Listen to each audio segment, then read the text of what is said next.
नमस्कार विद्यार्थी मित्रांनो, जेपी मॅथ्स मध्ये आपल्या सगळ्यांचं स्वागत। आज आपण बघूया एमपीएससी गट ब पूर्व परीक्षा 2026 चा आज झालेला पेपर।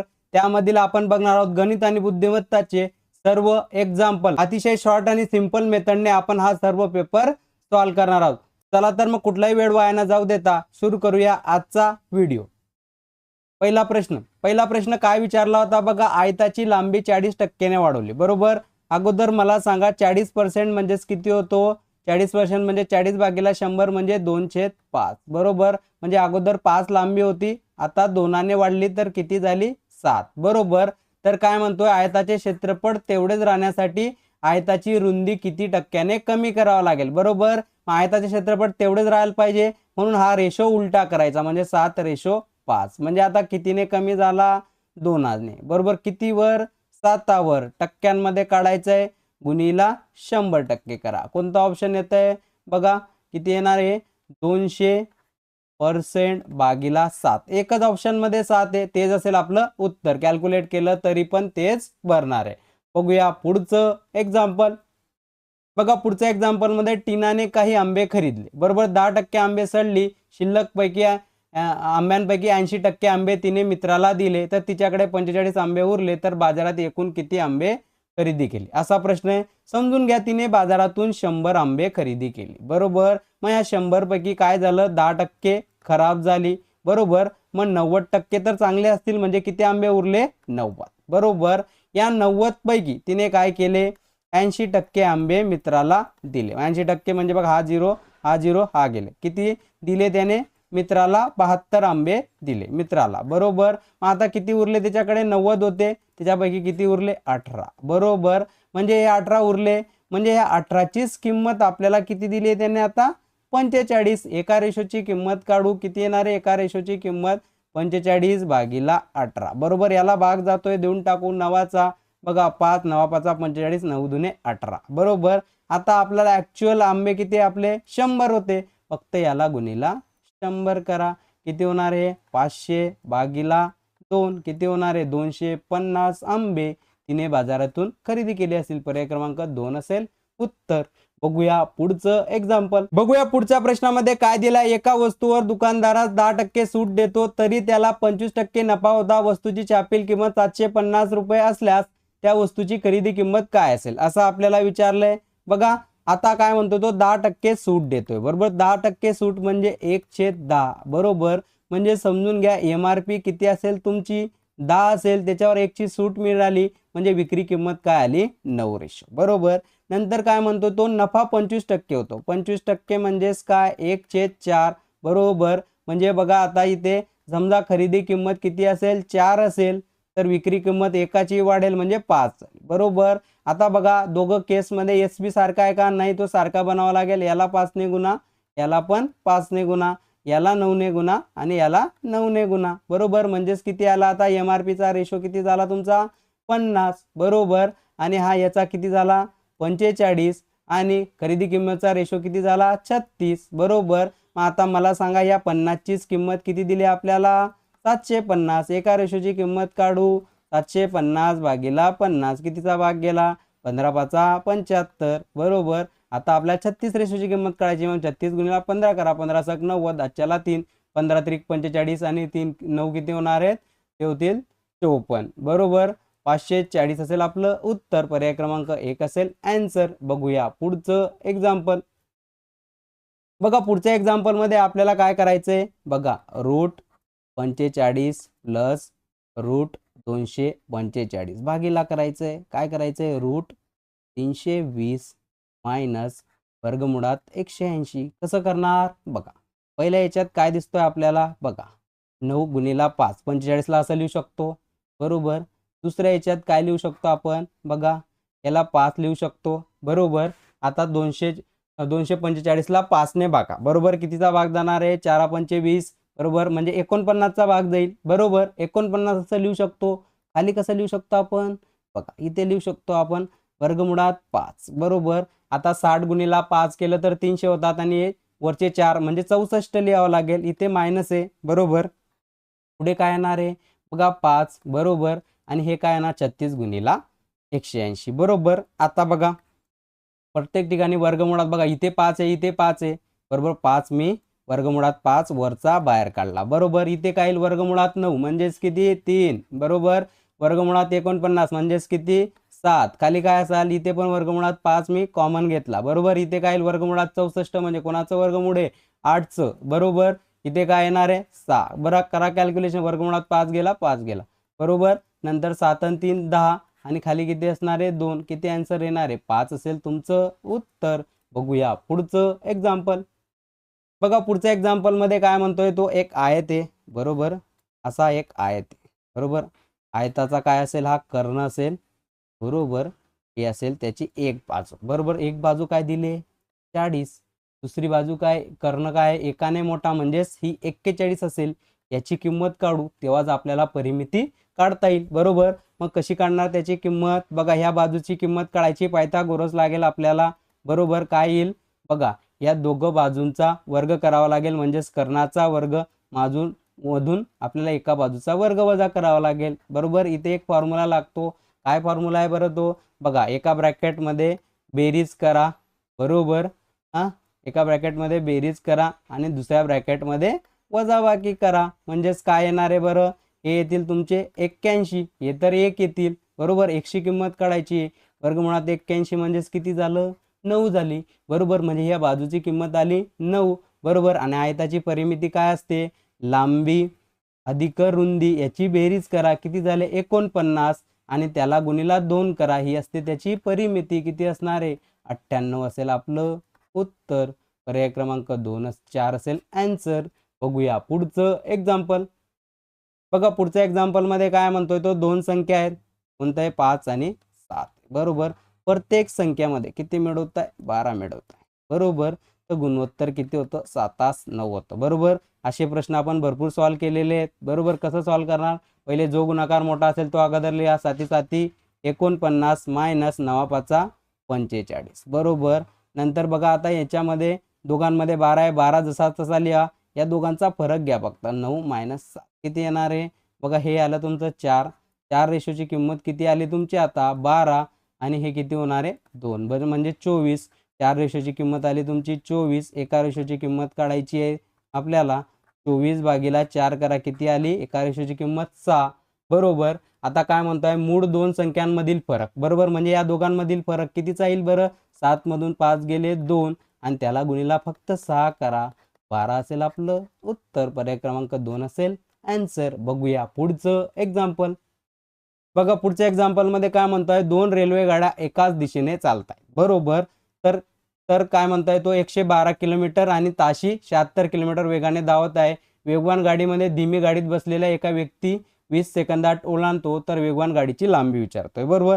लांबी विचारतोय म्हणजेच काय विचारतोय तो अंतर, बरोबर. काय फॉर्म्युला असतो, अंतर इज इक्वल टू काय असतो वेग गुणिला वेळ, बरोबर. मग आपल्याला काय विचारतोय तो लांबी विचारतोय म्हणजे अंतर विचारतोय, त्याला x म्हणतो मी, बरोबर. आता वेग किती दिलाय आपल्याला बघा, एकाच दिशेने जात आहे तर वेगामधला फरक होईल म्हणजेच काय 112 मायनस 76 होईल, बरोबर. आणि हा वेग कशामध्ये दिलेला आहे आपल्याला बघा, वेग दिलाय किलोमीटर पर आणि आणि टाइम कशामध्ये दिलाय सेकंदामध्ये. मग याला सेकंदामध्ये कन्वर्ट करण्यासाठी 5/18 ने गुणावं लागेल आणि सेकंद किती आता 20. सांगा मग हे किती येणार आहे, तर हे येतील तुमचे बघा हे 24 झाले म्हणजे 100, 24 आणि 12 36, बरोबर. 36 5/18 आणि गुणिला 20 करायचंय, 18 दुने 36, 5 दुने 10, 10 गुणिला 20 किती होणार आहे 200 असेल त्या ट्रेनची त्या गाडीची लांबी. पर्याय क्रमांक 2 असेल आन्सर. बघूया पुढचं एक्झाम्पल. बघा पुढच्या एक्झाम्पल मध्ये काय म्हणतोय तो आपल्याला एका दुकानदाराने वस्तूची खरेदी 1200 रुपयामध्ये करतो आणि ती विकतो, त्याला 20% नफा होईल. नंतर तो ती मार्क प्राइसवर म्हणजे MRP वर 10% सूट देतो, तर MRP ची किंमत आपल्याला विचारतो, बरोबर. मग कसं सॉल्व्ह करणार बघा, आता पहिले काय म्हणतोय तो 20% नफा, 20% म्हणजेच किती होणार आहे 20/100 म्हणजे 1/5, बरोबर. म्हणजे खरेदी किंमत 5 असेल, बरोबर. त्याच्यावर 1चा नफा म्हणजे विक्री किंमत 6 असेल, बरोबर. नंतर काय म्हणतोय तो आता 10% सूट देतो, बरोबर. 10% म्हणजेच किती होणार आहे 1/10, बरोबर. म्हणजेच बघा इथे MRP असेल आता ही जर MRP काय असेल, अगोदर जर 10 असेल तर एकाची सूट म्हणजे 9 वर देतोय, बरोबर. मग मला सांगा इथे खरेदी किंमत विक्री किंमत किती आहे 6 आणि इथे पण विक्री किंमत 6 पाहिजे होती. दोघं सारखे नाही, सारखे करावे लागतील. मग याला सारखे करण्यासाठी बघा मी याला 3 ने गुणतो तर याला पण 3 ने गुणावं लागेल. याला 2 ने गुणावं लागेल आणि याला पण 2 ने गुणावं लागेल. याला 3 ने गुणावं लागेल आणि याला 3 ने, कारण की हा 7 त्रिक 18 होतील आणि 9 दुने 18, दोघं सारखे झाले, बरोबर. मग आता सांगा मला खरेदी किंमतची किंमत किती आली, 3 5 15, ही झाली तुमची 18 आणि MRP किती असेल तुमची 20, बरोबर. आता मला सांगा आता खरेदी किंमत किती दिली आहे 1200, म्हणजे या 15चीच किंमत किती दिली आपल्याला 1200. एका रेशोची किंमत काढू, 1200 भागीला 15, बघा 15 8 20, एकाची किंमत आली 80, बरोबर. आता MRP विचारतोय तो किती आहे 20, मग 80 गुणिला फक्त 20 करा, 1600 असेल आपलं उत्तर. पर्याय क्रमांक 2 असेल आन्सर. बघूया पुढचं एक्झाम्पल. व्यक्ती एकत्रितपणे 24 तासात काम पूर्ण करतात. जर त्याच वेगाने काम करणारी व्यक्ती दुसऱ्या व्यक्तीपेक्षा 3 पट वेगाने काम करीत असेल तर फक्त वेगाने काम करणाऱ्या व्यक्तीचे ते काम किती वेळात पूर्ण करेल, बरोबर. आता मला सांगा दोघं मिळून, समजून घ्या A आणि B आहे, दोघं मिळून ते काम किती तासात पूर्ण करतायत 24 मध्ये, बरोबर. आता त्यांच्या कार्यक्षमतेचा रेशो आपल्याला दिलेला आहे, बरोबर. जर त्यांच्यामधील वेगाने काम करणारी व्यक्ती दुसऱ्या व्यक्तीपेक्षा तिप्पट, म्हणजे हा 1 असेल आणि हा तिप्पट असेल, बरोबर. तर बघा मग टोटल काम किती झालं बरं. आता टोटल काम बघा 24 लागत आहेत, पण दोघांची कार्यक्षमता पण लागेल, म्हणजे किती झालं, या दोघांची बेरीज किती झाली ही 4, बरोबर. हे झालं टोटल काम. आता काय म्हणतो, वेगाने काम करणारी व्यक्ती, वेगाने कोण काम करतंय B, त्याची कार्यक्षमता जास्त असेल, तो वेगाने काम करत असेल, बरोबर. तो किती दिवसात पूर्ण करेल, म्हणजेच काय करायचं आता तुम्हाला 24 गुणिला 4 आणि भागीला फक्त 3 करा. कितीचा भाग जातो याला 8चा आणि 8 चुक 32 असेल तुमचं उत्तर. सिंपल, अगदी 5 सेकंदाचा प्रश्न होता. बघूया पुढचं एक्झाम्पल.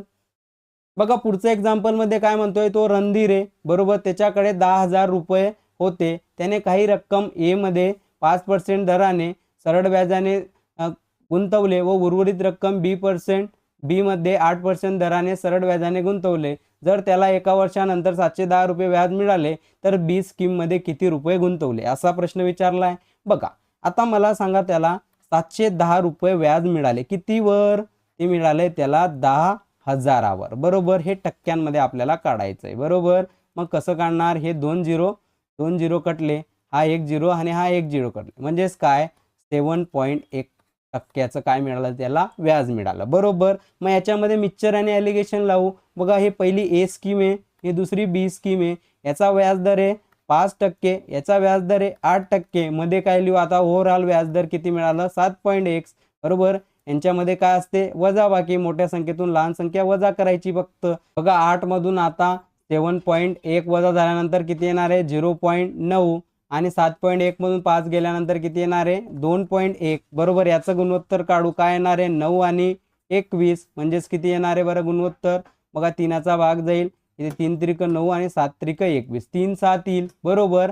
म्हणजेच A किती गुंतवतोय, A स्कीम मध्ये 3 रेशो आणि B मध्ये 7 रेशो, बरोबर. ओव्हरऑल रक्कम किती आहे त्याच्याकडे 7 आणि 3 10, या 10 रेशोचीच किंमत किती दिली आपल्याला 10,000. एका रेशोची किंमत काढू, 10,000 भागीला फक्त 10 करा, किती येणार आहे 1000, बरोबर. आता काय करतोय तो 8% मध्ये, म्हणजे B स्कीम मध्ये किती लावलंय त्याने 8%, त्याचा रेशो किती आहे 7, गुणिला फक्त 7 करा, 7,000 रक्कम त्याने त्यामध्ये गुंतवली असेल. पर्याय क्रमांक 4 असेल आपलं उत्तर. बघूया पुढचं एक्झाम्पल. बघा पुढच्या एक्झाम्पल मध्ये काय म्हणतोय तो, अक्षरामधील वगळलेल्या अक्षरांची संख्या प्रत्येक वेळी एकाने कमी होते.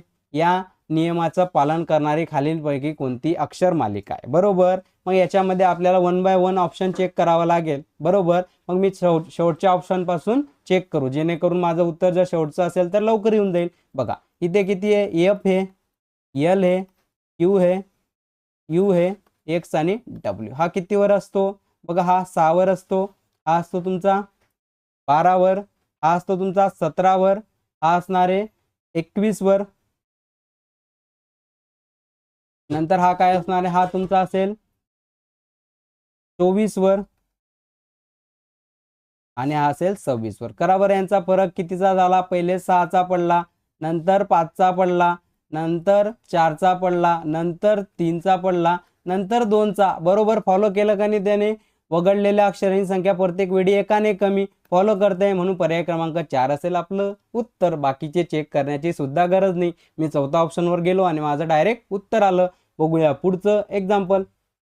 बघा पुढच्या एक्झाम्पल मध्ये काय म्हणतोय, प्रज्ञाची बस शाळेत पोहोचली तेव्हा दक्षिणेकडे तोंड होतं. कुठे होतं त्याचं तोंड, दक्षिणकडे. बरोबर, दक्षिण दिशा काढू अगोदर. बरोबर, हे असेल दक्षिण, उत्तर, बरोबर, हे पूर्व आणि ही पश्चिम. इकडे त्या बसचं आता तोंड आहे, सध्याला इकडे तोंड आहे. बरोबर, घरून निघाल्यावर ती काय म्हणते, ती दोनदा डावीकडे. बरोबर, दोनदा डावीकडे, डावीकडे घेते म्हणून मायनस घेतोय, आणि एकदा काय करली, उजवीकडे. बरोबर, म्हणजे ओव्हरऑल किती झालं बरं, आता ओव्हरऑल झालं -1, म्हणजेच डावीकडे ओढायला. बरोबर, म्हणजे एकदा डावीकडे ओढून तिचं तोंड आता कुठे पाहिजे, डायरेक्ट लास्टला दक्षिण दिशेकडे. बरोबर, एकदा डावीकडे ओढून तिचं तोंड दक्षिणेकडे असेल, तर आता तिचं तोंड कोणत्या दिशेला असेल, बघा ती पश्चिमेकडेच तोंड असेल. तेव्हा जर एकदा तिने टर्न केला तर डावीकडे ओढेल. बरोबर, म्हणजेच काय, कोणत्या दिशेला तोंड येईल तिचं, दक्षिणेकडे. एकदा ओढायचंय म्हणून काय असेल तिचं तोंड पश्चिम दिशेकडे. पर्याय क्रमांक 3 असेल आपलं उत्तर. बघूया पुढचं एक्झाम्पल. बघा पुढच्या एक्झाम्पल मध्ये वायची किंमत काढायची, काहीच करू नका, फक्त दोघं समीकरणाची काय करा तुम्ही, वजाबाकी करा. सेकंदात उत्तर येईल. काय दिलं आपल्याला, x - 3y आणि हा -62. जेव्हा वजाबाकी करतो खालच्या सगळ्या साईन बदलतात, म्हणजेच किती होणार आहे, हा 2x 2x गेला, हा 3y आणि 3y किती झाले, 6y. बरोबर, 118 आणि 62 किती होणार आहे, 180. वायची किंमत काढू, 180 भागीला फक्त 6 करा, ती किती असेल, 30 असेल त्याची किंमत. पर्याय क्रमांक 4 असेल आन्सर. बघूया पुढचं एक्झाम्पल. बघा पुढच्या एक्झाम्पल मध्ये चोर घरात चोरी करतो, पोलीस त्याचा पाठलाग करत असताना तो पश्चिमेकडे 2 किलोमीटर. बरोबर, पश्चिमेकडे 2 किलोमीटर जातोय. बरोबर, म्हणजे समजून घ्या इथून तो 2 किलोमीटर पश्चिमेकडे गेला. बरोबर, इथून तो चोर निघाला, पश्चिमेकडे 2 किलोमीटर धावतो. नंतर तो पश्चिमेकडे धावतोय, नंतर काय म्हणतो, उजवीकडे आणखी 2 किलोमीटर धावतो, म्हणजेच किती गेला, तो वर गेला. बरोबर, 2 किलोमीटर गेला. बरोबर, नंतर अजून काय म्हणतोय, तो परत उजवीकडून वळून आणखी किती जातो, तो 7 किलोमीटर. किती, 7 किलोमीटर जातोय उजवीकडे ओढून. बरोबर, नंतर शेवटी तो 2 वळणे, तो उजवीकडे 2 वळणे घेतो. बरोबर, उजवीकडे 2 वळणे घेतो आणि प्रत्येक वळण घेतल्यानंतर 2 किलोमीटर धावतो. बरोबर, शेवटी काय करतोय, तो 2 किलोमीटर वळण घेतो. बरोबर, कुठे घेतोय, उजवीकडे, म्हणजे इकडे घेईल 2 किलोमीटर. बरोबर, इथे येईल. बरोबर, 2 किलोमीटर.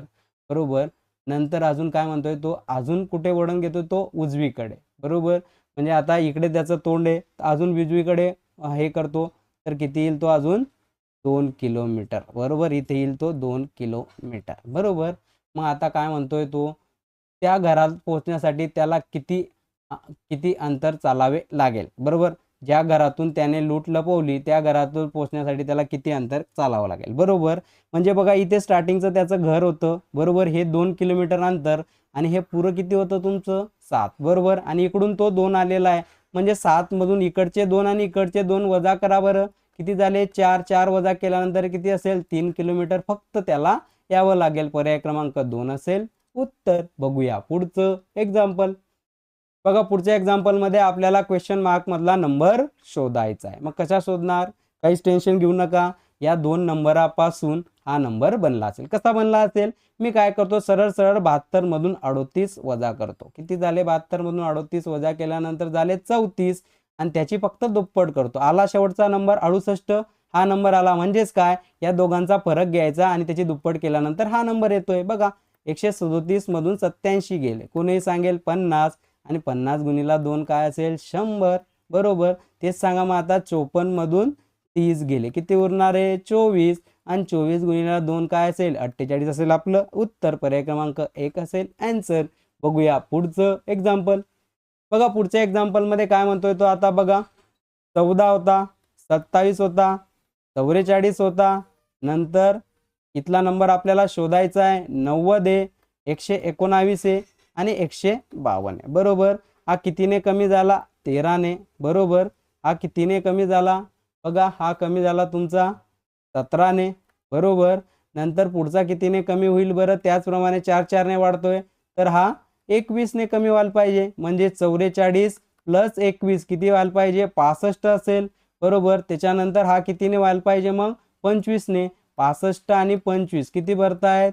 तर ते बरोबर 90 भरता. म्हणजे आपलं उत्तर बरोबर आहे. 65च असेल आपलं आन्सर. पर्यायामध्ये पर्याय क्रमांक 3 असेल आपलं उत्तर. बघा हा 25चा भरला. नंतर पुढे काय आहे? हा 29चा. बरोबर. नंतर 29च्या नंतर हा 33चा. बरोबर. म्हणजे सिरीज 4 4 ने वाढते. बघूया पुढचं एक्झाम्पल. बघूया आता पुढचं एक्झाम्पल. पुढच्या एक्झाम्पल मध्ये काय दिलं आपल्याला? फक्त आपल्याला चेंज करायचं आहे. बघा गुणाकार म्हणजे काय? भागीला आहे. बरोबर. म्हणजे भागीला केलं. बरोबर. नंतर काय पुढे? 11 आहे. बरोबर. नंतर प्लस म्हणजे काय? प्लस म्हणजे गुणाकार आहे. बरोबर. प्लस म्हणजे गुणाकार. नंतर 23. बरोबर. मायनस म्हणजे काय आहे? मायनस म्हणजे प्लस. बरोबर. 82 आणि भागाकार म्हणजे काय तुमचा? मायनस. बरोबर. आता हे कॅल्क्युलेशन करावं लागेल आपल्याला. कोड मास वापरावा लागेल. पहिले काय होईल? भागाकार. बघा मग आता 11 दुने 22. 1 उरला. 11 1 11. 21चा भाग गेला. गुणिला 23. बरोबर. नंतर 82 मायनस 40. नंतर गुणाकार होईल. 21 गुणिला 23. किती होणार? 21 गुणिला 23. 21 त्रिक 63. आजच्याला जाईल तुमचा 6. बरोबर. 21 दुने 42. 42 6 48. बरोबर. त्याच्यामध्ये 82 ॲड करा आणि त्याच्यामधून 40 वजा करा. म्हणजे हे 483. बरोबर. आणि प्लस काय असतील तुमचे हे 42. किती असणार आहे शेवटचा आकडा? 5 असेल. बरोबर. आणि 8 4 12. आजच्याला 1 525 असेल आपलं उत्तर. पर्याय क्रमांक 3 असेल आन्सर. बघूया पुढचं एक्झाम्पल. बघा पुढचं एक्झाम्पल अतिशय सिंपल आहे. बघा तुम्हाला सांगतो सगळे जे चौरस असतात बरोबर ते चौरस म्हणजेच काय असेल तुमचा? समभुज चौकोन. बरोबर. आणि जे समभुज चौकोन असतात ते काय असतात? चौकोन असतात. बरोबर. म्हणजेच काय? एका म्हणजे अशी डायग्राम बनेल. बघा असे 3 गोल असते. कोणत्या ऑप्शनमध्ये? पर्याय क्रमांक 3 असेल आपलं उत्तर. सिंपल. अगदी ह्याच अप्रोचने मॅथ शिकण्यासाठी तुम्ही जेपी मॅथला लाईक शेअर सबस्क्राईब जरूर करा